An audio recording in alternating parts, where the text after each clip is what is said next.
Hello everyone, welcome back to Ansarkari. Today we will be discussing the important articles or important topics from the newspaper of 13 August 2024. Starting with the first topic, it is regarding Olympiad, International Math Olympiad 2024. So, what is it about this year's preparation that made the Team India's success possible? And it also explains in part by a collaboration between the Indian and Iranian Olympiad teams while preparing their respective candidates. So first we talk about Indian Mathematics Olympiad, and the results were declared in July this year. And he had won, Mr. Bhaduri had won a gold medal. So the Indian team this year, it consisted of all these members like Aditya Mangudi, Venkata Ganesh, Bhaduri from Guwahati, Kanav Talwar from Noida, Arjun Gupta from Delhi, Siddharth Chopra from Pune, and Rusil Mathur from Mumbai. Now, when we discuss about the different set pattern of the Olympiad exam, from how is it different from exams like IIT, JEE, etc. So the main difference is that instead of solving or giving to solve large number of problems in a limited amount of time, like what happens in exams like IIT, JEE, in International Mathematical Olympiad, we only have 6 problems. And here the focus is on increasing the difficulty level of the questions. And the participants, they have to solve these questions over 2 days. So every problem counts for 7 marks, etc. And this is the process of the examination. So Mr. Bhaduri again, he appeared for the first time in the Indian Olympiad qualifier for mathematics. And when we talk about what was the secret to success, so there was a cross-cultural collaboration between the two countries that happened, as I just mentioned, between Iran and India. So with this help, they were able to provide better training, etc., which further contributed to the candidates' performance. So again, here we can see kind of academic competitions as a way or as a path towards better relations between the countries.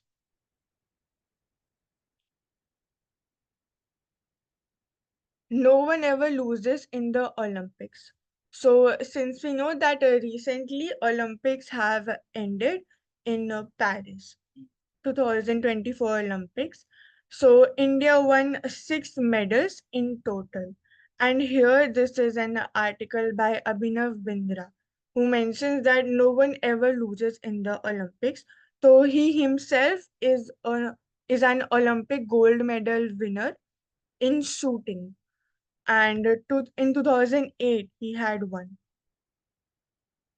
So here this is regarding the ceremony, and how even regarding Vinesh Phogat and how the lives of the Olympians, they are not as easy as they seem to be. Plus, when we talk about some challenges of why India won only 6 medals, uh, instead of winning in maybe tens or maybe in hundreds, like the countries like US, etc. did win, US, France, etc. did win. So there are several challenges in the Olympics. For example, one challenge can be that of funding, and how much funding is provided. Second can be identification of talent at the grassroots level itself. So what happens is usually the funding etc. starts when the athlete, they already perform to a certain level, and then further the investment is increased. Also, regarding the number of candidates that are participating in Olympics, even that must increase to improve the scope of winning medals.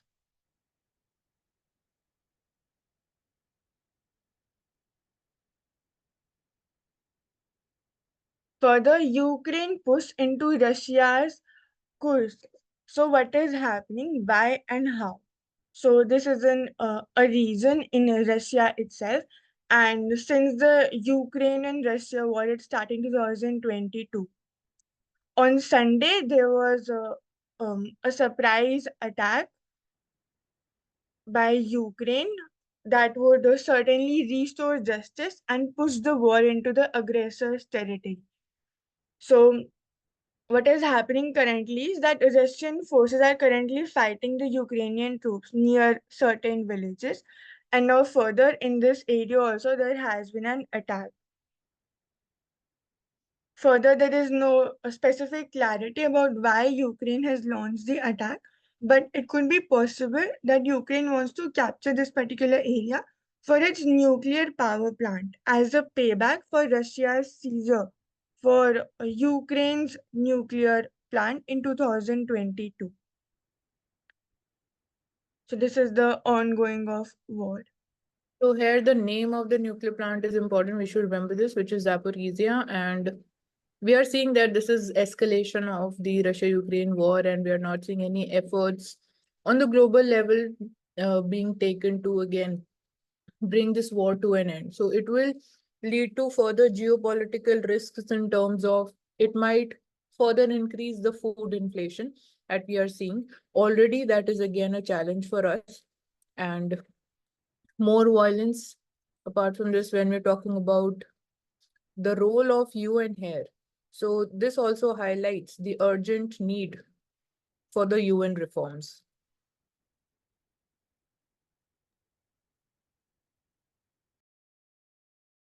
How Tungabhadra Dam gate was swept away, why farmers are fearful.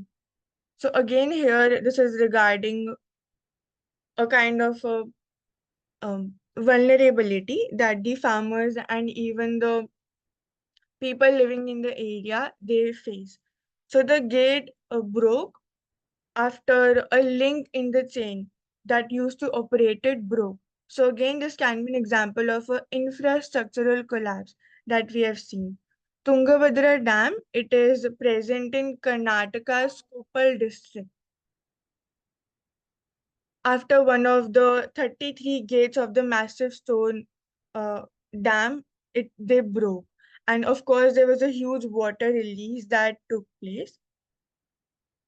And the capacity of the water reservoir was 97.75 thousand million cubic feet. So river and the dam. So when we talk about Tungabhadra Dam, so it is formed at the confluence near the Shimoga of two streams, which is Tunga and Bhadra, that rise in the western Ghats, and they flow into the Krishna at Sangamaleswaram in Andhra Pradesh. So it kind of forms a part of a boundary between Karnataka and Andhra Pradesh at a total catchment area of almost 70,000 square kilometers. Our first hydrodam was conceived of in 1860 to mitigate the impact of recurrent famine in Rayalaseema. So So in this case, when we're talking about what are the regulatory norms like legislations and other features which are present. So first we have seen Dam Safety Act 2021. So we were again following very old colonial era Dam Safety Act. So this has been updated in 2021. So here the role of it talks about that we should establish national committee on dam safety and state dam safety organizations. So this is very important when it comes to taking ensuring that we are again prepared during the emergency times, looking into regular inspections and maintenance of the dam infrastructure, because when we are talking about the large dams which are again more than 100 years old in India, so there the structure maintenance and again periodic assessment is significant, because again due to climate changes and heavy downpour in short time period, it leads to again the increased necessity for the dam water reservoir management and, for example, silt management. Next we have the Central Water Commission. So even this is having a pivotal role. in terms of managing what is the again the capacity or the dam infrastructure can survive, because water is also in a way it brings additional pressure on the infrastructure that is there. So monitoring of the dam safety programs, that is the mandate of the Central Water Commission. Then we are having one of the World Bank assisted programs also, which is called DRIP. It stands for Dam Rehabilitation and Improvement Project. So this has been initiated along with World Bank by the Indian government to again rehabilitate and improve the safety of the existing dams. So dams construction also in a way it hampers the natural ecology of that particular region. It leads to again human rehabilitation needs and the natural ecosystem, the damage to biodiversity. So again, here also the environmental impact assessment becomes very important. And in this case, dams also play a very important role at the same time for the energy security in India. So after we can say the energy provided by the thermal power plants, we have the large hydropower plants which are having the largest share. And in that case, we are seeing, for example, what new innovations are being done. So lift irrigation project, where we are using the force of gravity to store the electricity. And again, that is also playing important role for our energy security. And we need to also work upon certain emergency action plans also, like what if there is a potential dam failure? So that is there. And then again, construction of dams on rivers, it has also led to certain interstate water disputes. For example, Kaveri water dispute is there already. So when we're talking about some of the recent dam failure incidents, so in the major one occurred in 2019, Tiwari Dam in Maharashtra. So these are certain areas which we can talk about.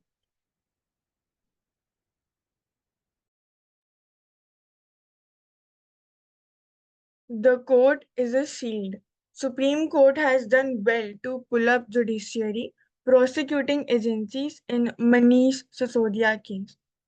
So again, the case related Manish Sisodia was regarding corruption and money laundering, mainly regarding the excise policy case.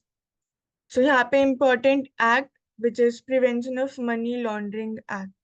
This becomes important, and also the role of the Enforcement Directorate or ED. Now, major challenges or issues that we see here are regarding federalism and the center-state relations. जैसे यहाँ पे there is the role of CBI and ED or Delhi government. So this also raises questions about the extent of rule or power over a union territory with the legislative assembly. Further, it is also regarding corruption and also governance, that how it can be more transparent and ethical.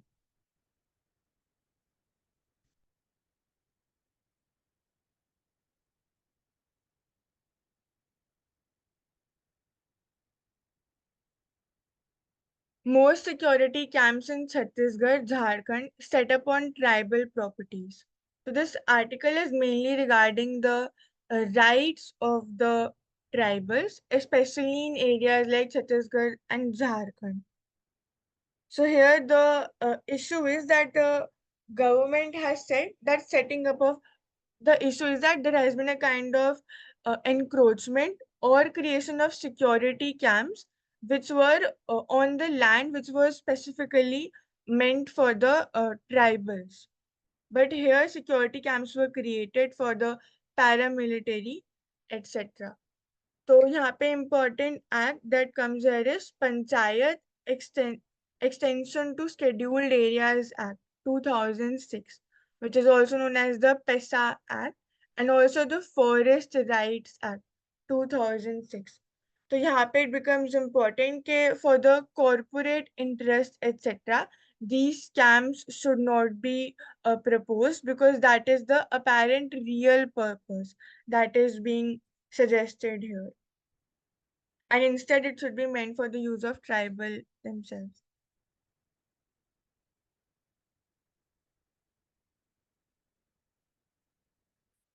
An ancient calendar found in Turkey may have documented a 13,000-year-old disaster. So here there has been a finding of this particular calendar which also track the movements of the moon and the sun in today's Turkey. So this can be a kind of discovery, etc., or kind of an excavation which can help us to get to know about the previous discoveries in the timeline of around 10,850 BC, etc. तो यहाँ पे जो ये carvings है at the Gobekli Tepe, they tell the story and document the date where fragments of a comet which came from a meteor stream hit Earth roughly 13,000 years ago. So yesterday itself we read about what a meteor is, like when it interacts with oxygen and catches fire. Further, when it enters the atmosphere of the Earth and when it hits the Earth. Mansi, would you like to add in this? Here it is like important for us from the perspective of that it can whether it can help us in early prediction of the future disasters or not. For example, right now we are not having any kind of early warning systems for earthquake. So whether this discovery can help us in the particular direction or not would be the most important thing for us to learn from it.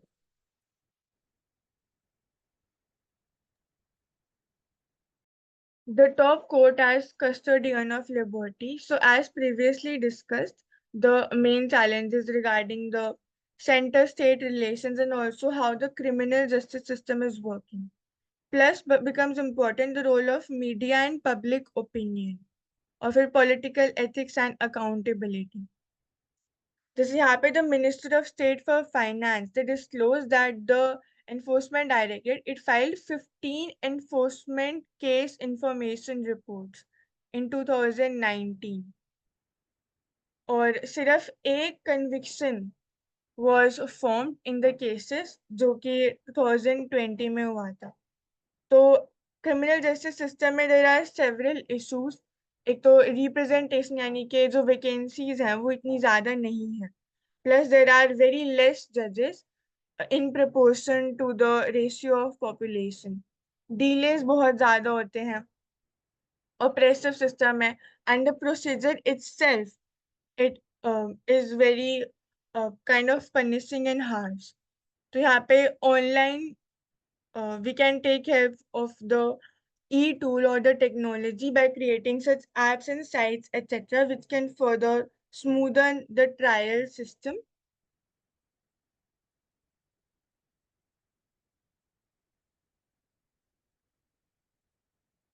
Once thriving, now all gone. A history of Kerala's Jewish communities. So further, this article is regarding the uh, preservation or perhaps the thriving of certain communities. So Queenie Helagua, 89 years old, she died in Kochi on Sunday. So she was the last woman of Kerala's once vibrant Par- Pardesi Jewish community. And her health left her nephew Keith, 65, as the last Pradesi Jew in Kerala. So again, this is mainly regarding the promotion and also the conservation of the indigenous communities living in India. Jewish communities especially, which might have been here uh, due to migration, etc. during the time of Holocaust. So यहाँ पे it is regarding several types of Jews. For example, they So broadcasted. they are called as Cochin Jews also, and they are one of the oldest Jewish communities in India and one of the oldest even outside of Israel, which are residing in Kerala. So when we're talking about their exact origin, so we do not have again a clear evidence on this. We are having several theories regarding this, but it is believed that the Jews they arrived in Kerala after the destruction of the second temple in Jerusalem in 70 CE. So this is there, and when we're talking about the trading activities, so there was this ancient port of Maziris in Kerala, which was used for trading.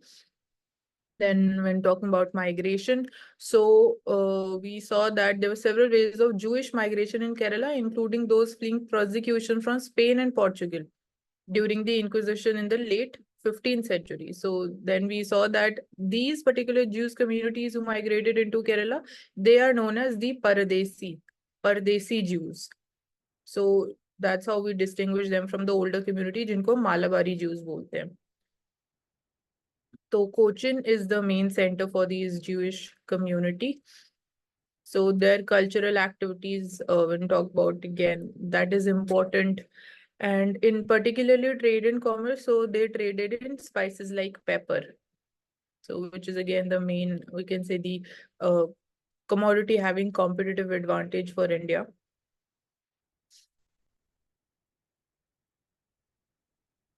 So that's there. States must develop capacity to conduct testing and sequencing of viruses. So again, the Zika virus outbreak, it began on June 20. So this is regarding it in Pune, especially. So when we talk about the virus, so mosquito-borne flavivirus है, similar to dengue and chikungunya. And जो spread होता है, it is spread by Aedes mosquito. But it can also be transmitted sexually or blood transfusion के through भी and from mother to fetus, just like the HIV virus or the human immunodeficiency virus. फिर symptoms mainly यही है कि fever, rash, joint pain, etc. They all are the major symptoms. और neurological disorders हो जाते हैं. And of course, the major health concerns that are associated, like fever, etc. Prevention कैसे कर सकते हैं? Of course, mosquito eradication. कि पानी stagnant water को collect ना होने देना. Keeping the surroundings clean and not letting the garbage collect. फिर personal protection measures like applying odomos, etc. Or also safe sexual practices. So there are several national and international organizations that are also combating this particular virus. और further इसके socio economic challenges भी आ जाते हैं associated with it.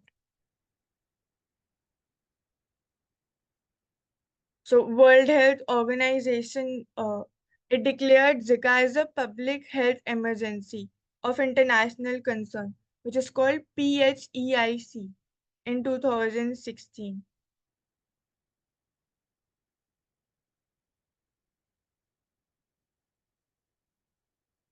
Institution and individual. Mansidi, if you could please explain this.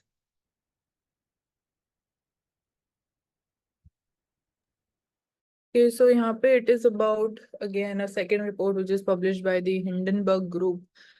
So the first report we saw how it created a panic in the India's capital market, which was again regarding the Adani, and there were certain allegations that there are stocks manipulation and some again illegal usage of the money or the investments, we can say. So it now the second report is raising questions over the current SEBI chairman. So Madhavi Puri Bhuj and her husband also. So the allegations is that her husband has like is a major investor in the REITs through Blackstone. But again, SEBI stand here is that they are having all the important information and there has been proper disclosure, timely disclosure of the information. So there is nothing like no such information which has been like hidden from them. So this is the current stand, and it is being said now that Supreme Court should look into this particular entire case because there are a lot of allegations. So even now the investors, they also have the right to know that what is actually the truth is. So this is there, and again, we cannot again 100% trust the report at the same time because it is again a foreign company who actually they are making their earnings and profits through publication of such reports, and then they are using that information. Oh, it is just this thing. So now the regulatory standards, they need to be again bang on here, and they need to be completely transparent. We need, as we are seeing that For example, the latest measures that has been taken by SEBI includes that the more restrictions have been put on the trading in the future and options, which is the derivative market. That is to again protect the interest of the investors at the same time, because they are very volatile. And we are seeing increased number of investors and traders, particularly in that segment. So let's see how now whether Supreme Court would be taking up this case or not or not.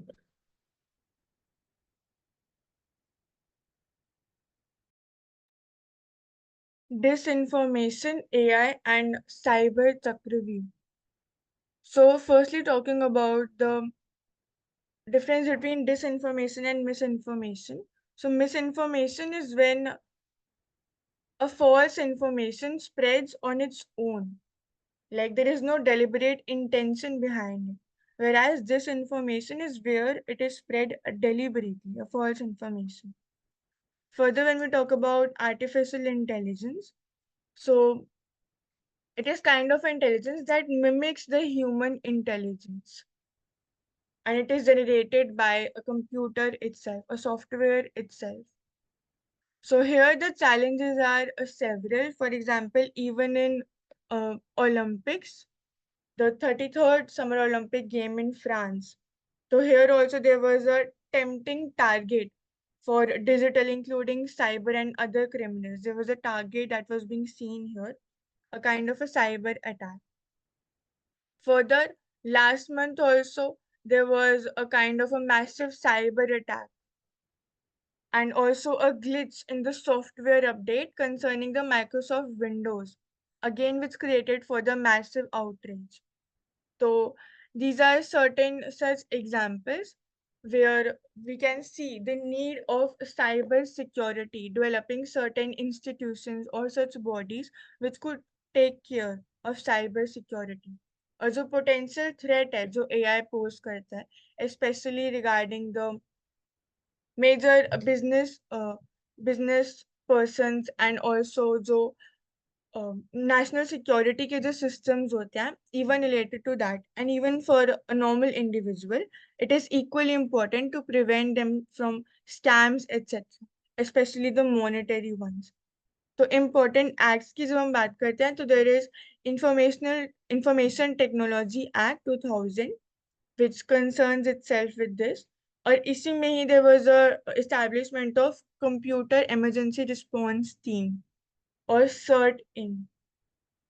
Further, National Critical Information Infrastructure Protection Center or NCIRPC. So this was also established under the IT Act itself. When we talk about AI or data protection, इसमें copyright etc. also included. तो यहाँ पे it is Digital Personal Data Protection Act or DPDPA Act, which is 2023. For informational technology rules, which are 2021. तो issues are majorly these कि जो legal framework है उसमें जो gap है उसको fulfill करना. Further, जो ethical implications है regarding the accountability, transparency और bias, और जो data या फिर जो information use करी जा रही है उनके copyrights पर भी, they all become important. And further for national security and also for international cooperation.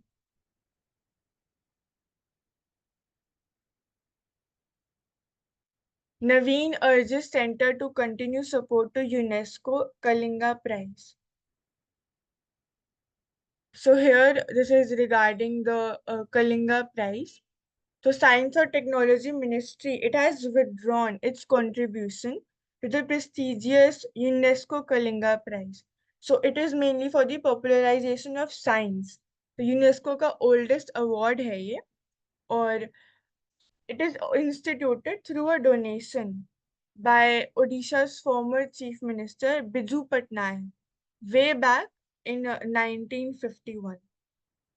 तो यहाँ पे एक तरह का ये डिसीजन लिया जा रहा है for kind of rationalization to all science awards. तो behind the prize when we talk about, तो science ministries को support करती है since 2001. This award, it carries a cash prize of $40,000, and the winner also receives a Kalinga chair. which was established by DST, which carries a cash component of US dollar 5,000. So it becomes important for the promotion of science and technology.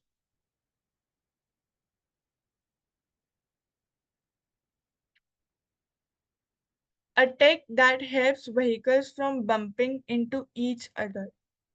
The happiness is regarding this collision avoidance system, which require, like most collision avoidance system, they require two pieces of information: the locations of all the other vehicles and the location of this vehicle relative to those vehicles. So, for example, the major system that strikes our mind is the covered system, which was recently developed. But again, due to its heavy cost of development, etc., it has not been a major success. But Abhi, also we are undergoing this project, and the technology that it works upon is RFID, which is a radio frequency identification radar. So again, it cannot detect animals, etc. और जो आगे आने वाली train होगी या फिर the further surrounding trains, they can detect only them because it works on this mechanic system on the basis of technology या फिर this radio frequency that it identifies. Major अगर हम टर्म की बात करें तो it is the collision avoidance system. So collision avoidance system is a collection of such technologies which help a vehicle steer clear of another vehicle or obstacle. So these systems they are placed in trains etc. Or further the signals etc. हैं, उनके साथ भी they can have a better coordination so as to prevent accidents. So here we can say that complete reliance on technology is also not 100% solution to prevent the railway disasters and the accidents. So the training of the railway pilots, the driver of the train, and we are seeing that the human error is the main cause behind such types of accidents. So training becomes significant at the same time, alongside the deployment of this technology.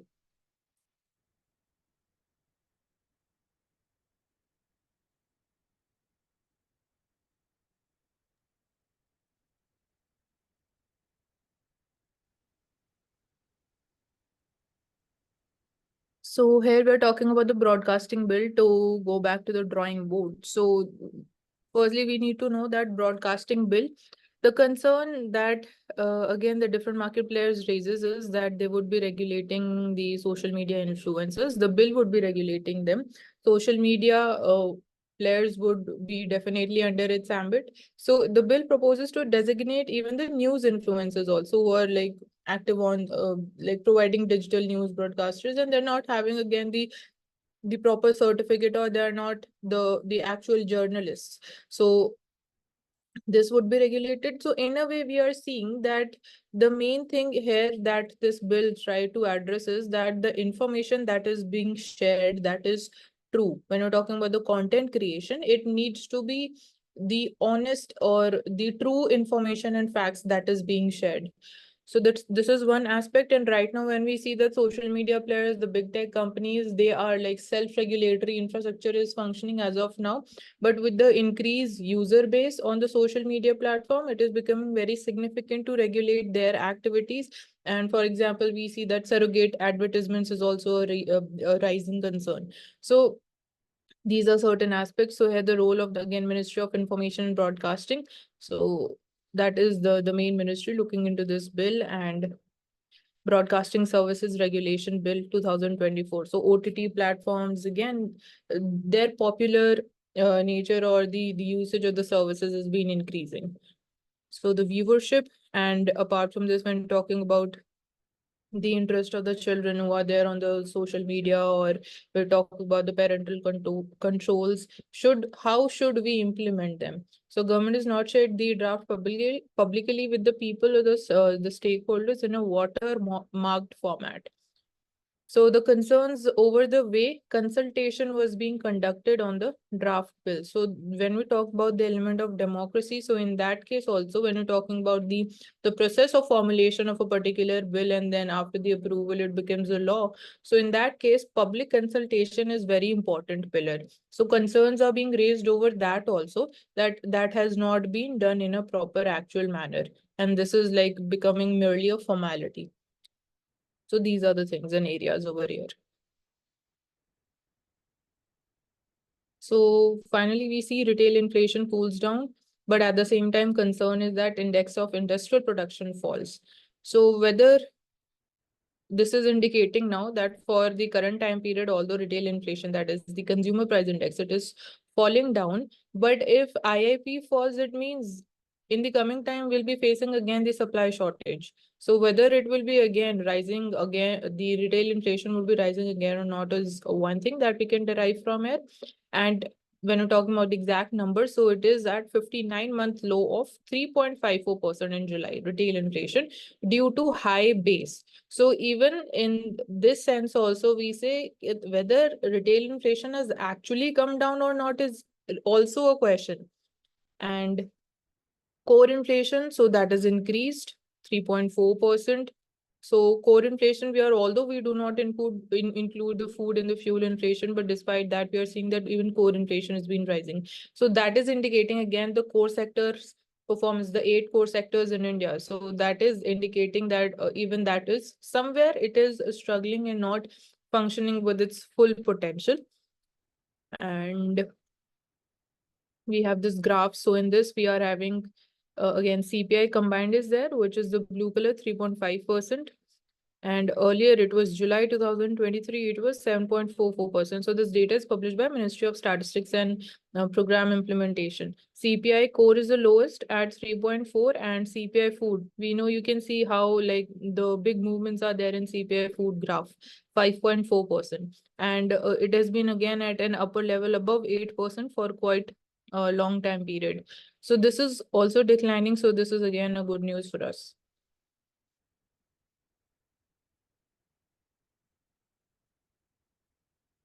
And even in this case, now we're talking about what reforms can we do when talking about tracking the inflation number. So in that case, firstly, one thing that is being suggested is reduce the weightage of food basket in CPI. But again, that is not something which is desirable or which is going to increase the effectiveness of the inflation numbers, because here we see that food, the changes in the food prices directly impacts the consumer interest. So we cannot say that if we reduce the weightage of the food in CPI, which will help in reducing the overall CPI number. But again, that is not, that's how we do not want it to reduce. And secondly, we're talking about whether we should move towards the producer price index or not, which would be more appropriate because it would be also including the changes in the services sector also for again the tracking the how the scenario, economic scenario is changing in the wholesale markets. So these are the things. And thirdly, we talk about the GDP deflator that we are actually using. So the manner and again the result that we are getting there. So in that case also, like in India, we're not having a proper appropriate methodology of GDP deflation for different sectors. So it is like up to them how and which measure are they taking, whether it is like WPI or they're using CPI for deflating. So even that case, this also raises questions over the nature or the numbers of the GDP growth rate. So this needs to be in proper sync. Okay, next topic. So again, retail inflation 59-month low of 3.5%. Sequentially, the CPI index rose 1.4 in July. So we've talked about the supply side factors and inclusion of this particular factor into the monetary policy is also important here. So in this case, we are seeing that supply side disruptions are the major reason behind that. And in this case, we are also talking about how India is working upon the reforms as far as making agriculture climate smart and again climate resilient at the same time. So that from the long-term perspective, there is smooth supply chain functioning and availability. And there are again major agriculture sector reforms on the part of the public sector. So fiscal policy, monetary policy, both are important here. Okay, next topic. This is the same thing. Food inflation has been falling. favorable base, food weight. This I have mentioned already that this is one of the arguments, reducing the weightage of the food, which is currently 40% in the CPI basket, and it is set to drop. So over 5 percentage points cut is likely here. But again, the questions remains the same as I just raised earlier. So chief economic advisor, he said that while adding that states held the key for many of the reforms required to aid the growth, and that is definitely them talking about cooperative federalism. But he also suggested creating synergy between GST data and statistical system. So this is again one of the other reforms that we're talking about, or the structural reforms as far as the availability of data is there, because it is ultimately the data which decides the quality of data and its appropriateness, and the amount, the probability of error which is present in the data, which decides the future policy formulations, be it monetary policy or the fiscal policy. So right now we see that we use the household consumption expenditure survey 2022, which showcases how at the household level the people's consumers, their preferences and tastes, they are changing, how their income has been changing, how their spending behavior is actually changing. So that is one of the areas. Okay, next. So here we are seeing comparison of capital market between India and China. So one major change that we are witnessing as far as the China's capital market is there. So it is that the FPI, or the foreign portfolio investors or the foreign institutional investors, they have turned out to be net sellers in China's market. So whether this also indicates, it is an indicator of that China is somewhere it is close to again its potential, or it is at the saturation level of its GDP growth, because it is struggling to come out of the impacts of the COVID-19. So this is the one thing, and again we are seeing that even companies are adopting the China plus one strategy. So that is also the same, pointing towards the same thing. So the advantage lies for India. As few days ago we were talking about whether India is really the Asian tiger or not, or whether we'll be able to lead the Asian century or not. So we are in a way seeing certain naturally things moving in India's favor.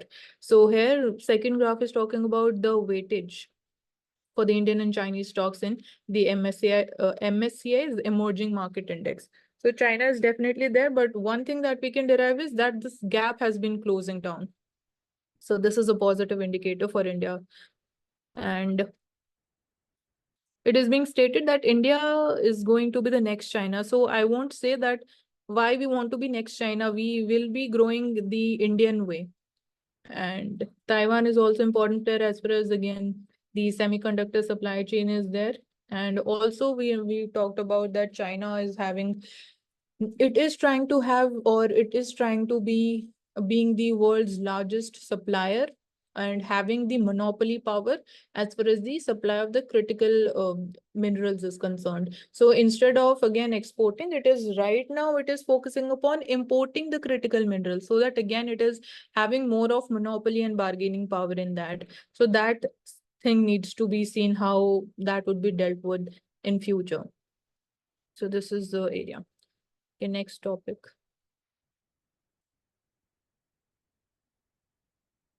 Prerna, next.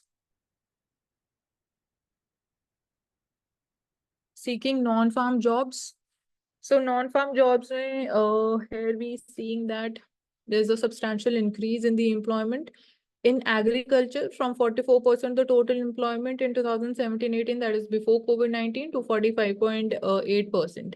So this amounts to a massive increase of 68 million people going back to agriculture. So this is one thing that we used to say that because of reverse migration, the the structural reforms or the promising growth that we were seeing in particularly the agriculture sector, that we wanted more of the people and the workers to move out of agriculture towards the